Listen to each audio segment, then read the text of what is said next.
President Joe Biden is set to visit Israel tomorrow, the first head of state to land in the Holy Land since the outbreak of the war last week, and amidst the fact that the IDF is still preparing for a potential ground invasion of Gaza. According to IDF generals, President Biden's visit will not delay the implementation of an invasion into the Gaza Strip. Did you know that the Palestinian Authority is about to pay out $3 million to the families of the brutal monsters who murdered 1,400 Israeli citizens last week?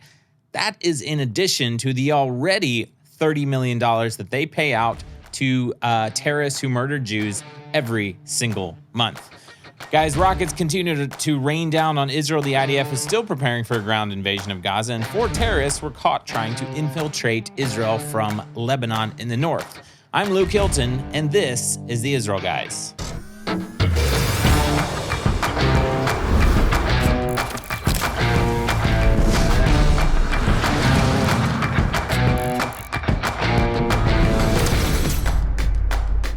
Hello and welcome to the Israel Guys, where we believe that in a world of anti-Israel propaganda and Jew hatred, you should have a direct connection to the land and people of Israel. Guys, please subscribe here on YouTube or Rumble or wherever you're watching, whether it's our social media platforms or YouTube channel or on our website. Just go ahead and subscribe, hit that notification bell.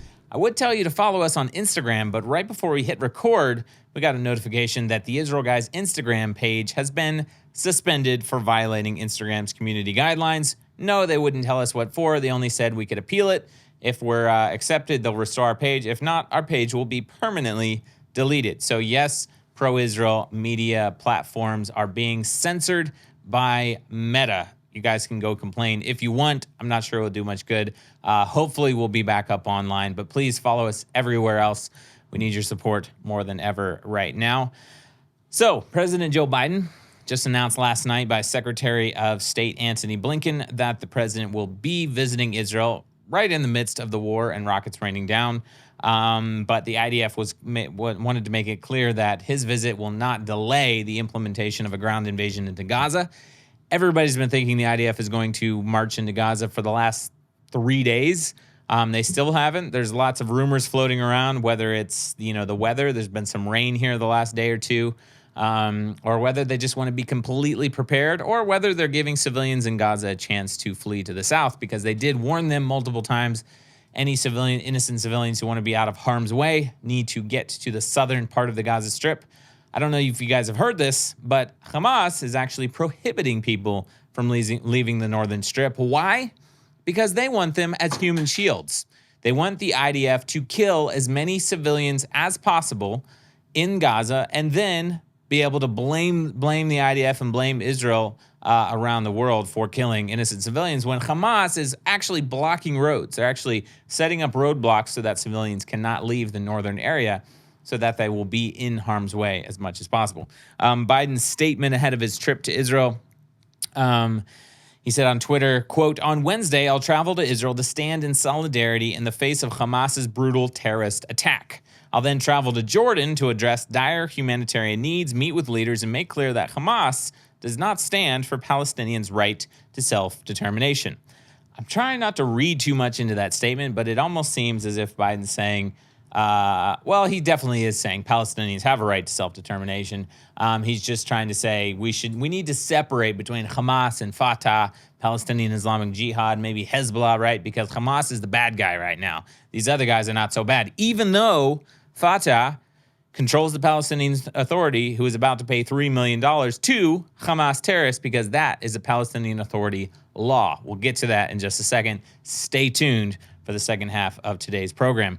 Also, I'm not sure why he's traveling to Jordan, because King Abdullah of Jordan just announced that Jordan will absolutely not take any refugees in from Gaza, and Egypt won't either. He said that would be crossing a red line.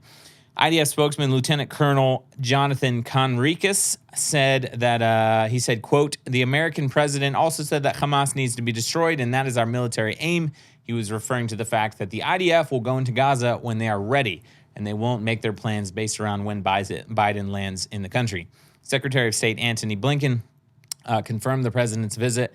He said, quote, "President Biden will visit Israel. He's coming here at a critical moment for Israel, for the region, and for the world. At our request, the United States and Israel have agreed to develop a plan that will enable humanitarian aid from donor nations and multilateral organizations to reach civilians in Gaza, including the possibility of creating areas to help keep civilians out of harm's way. Now, I get the fact that there are innocent civilians in Gaza, and they are suffering, and more will suffer, and unfortunately, there will be casualties of war. But what is going on here? The entire world has now that we're a week and a half into this war where Hamas started with Israel and they brutally massacred 1,400 Israelis, and they're currently holding at least 200 civilians hostage. All of a sudden, 10 days into the war, the world's focus is starting to shift because the IDF is hitting Gaza and Hamas back, and they're hitting them back hard. And all of a sudden, the focus is starting to shift, not on the families of the 1,400 people who were murdered, not on the families of the 3,000 people who were injured, not on the families of the hostages being held. What is the world saying about 200 hostages being held in Gaza? Have you heard? Has this been in the headlines? Have you seen the United Nations, the Red Cross, putting a massive emphasis on this? Yeah, maybe they're mentioning it, maybe here and there. But what is the world's focus right now? Civilians in Gaza? Hamas is murdering their own people. That's what's happening. That's what's happening. They're using them as human shields.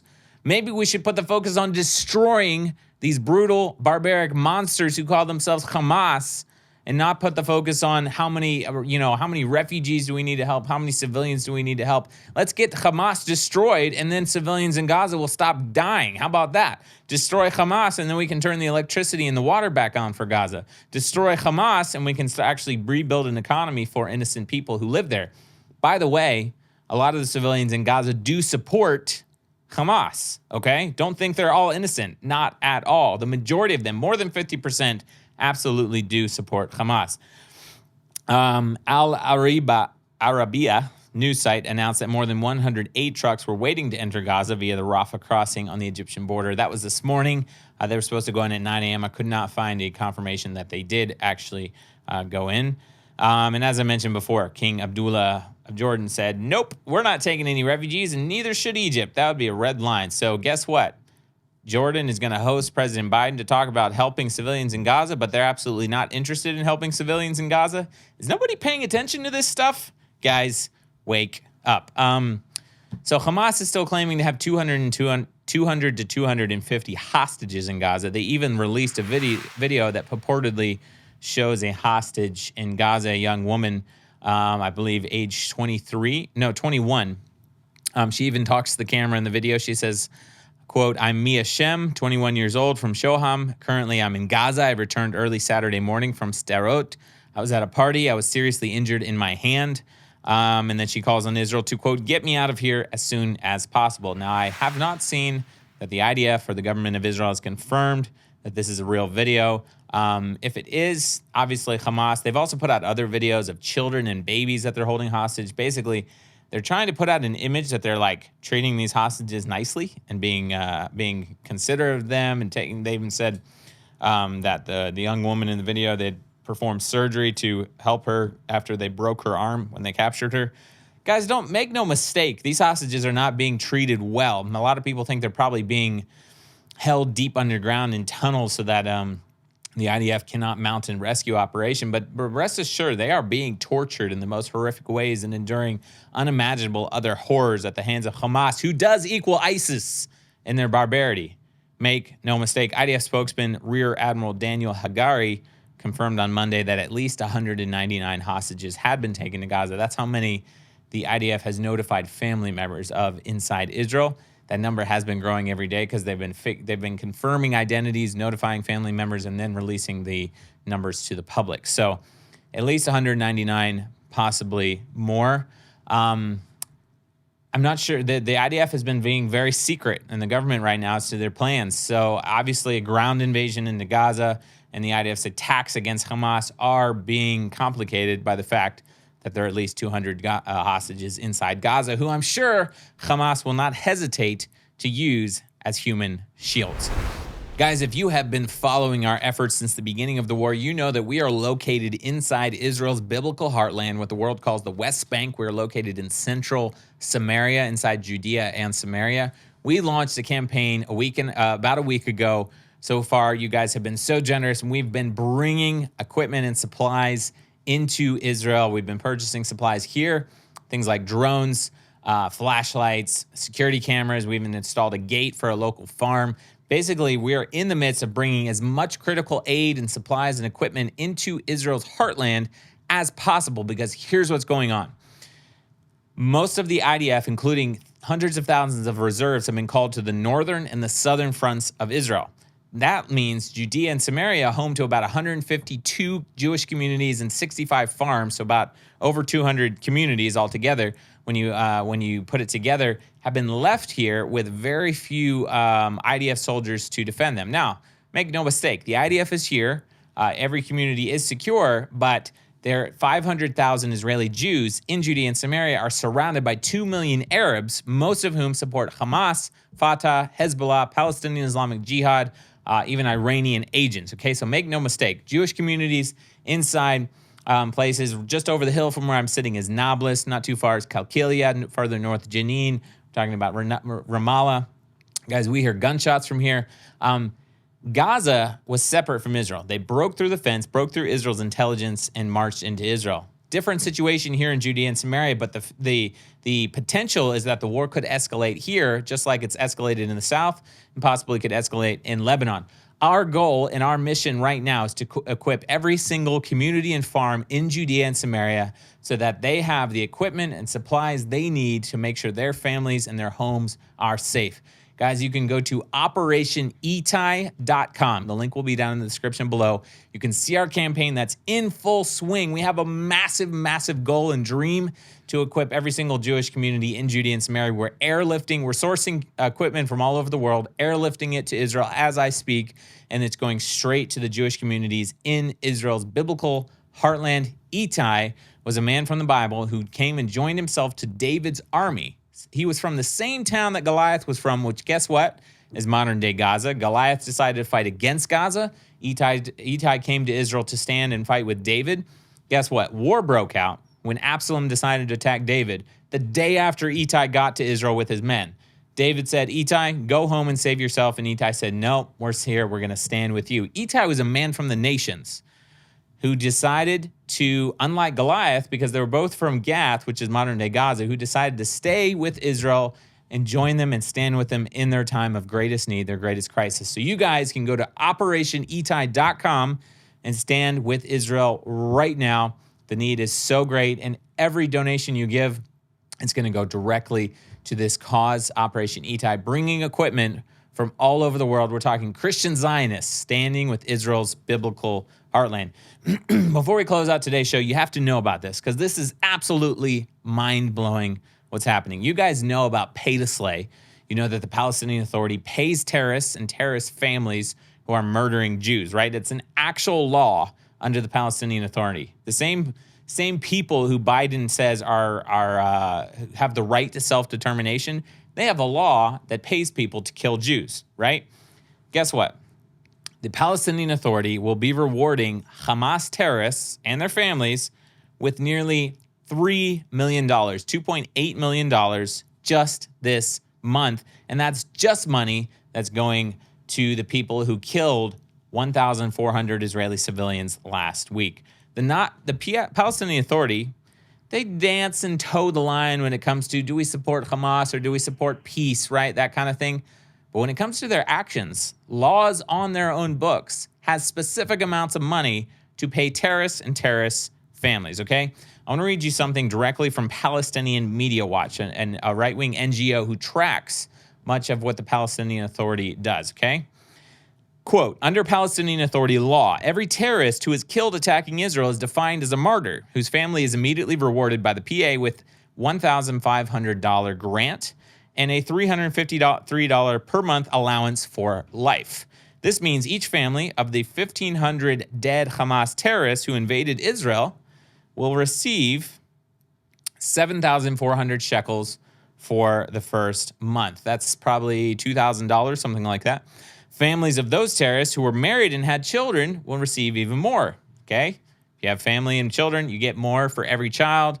The PA will pay at least $2.8 million this month as a reward for those who participated in last week's murders, okay? If they were killed, the money's going to go to their family. If they were captured by Israel, the money will go directly to them while they're sitting in Israeli prisons, right? Quote, in addition, the 50 captured Hamas terrorist murderers will receive monthly salaries in prison starting at 1,400 shekels per month. That's $400 a month.